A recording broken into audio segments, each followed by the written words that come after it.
Përshëndetje dhe mirë se erdhët të gjithë ju të shenjës së krepit, do bëjmë një mesazh për ju. Dhe është qeni apo qenushi në këtë fotografi.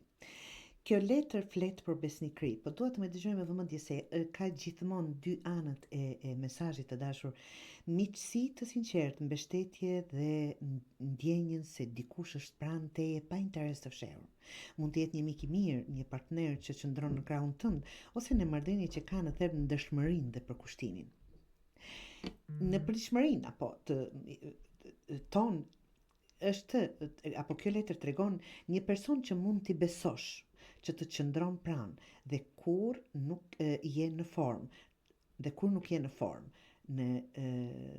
apo në më të mirën tënde. Mund të jetë dhe dëshirë për të patur një person të tillë afër. Një marrëdhënie që ndërtohet mbi respekt të ndërsjellët dhe kujdes të ndershëm. Në disa raste flet edhe për nevojën për të qenë më të besueshëm ndaj dikujt tjetër të dashur akrepër, për të qenë aty për ta pa e gjykuar. Ndonjëherë dhe gjykojmë të gjithë.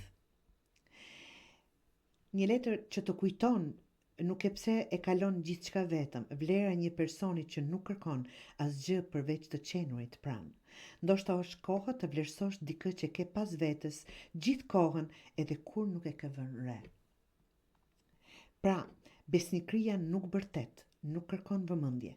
Ajo qëndron aty në heshtje, në formën e një mesazhi të thjeshtë, si sot, një krahu që të pret ose një zemre që nuk lodhet duke qenë pranë. Kush është qenushi yt i jetës?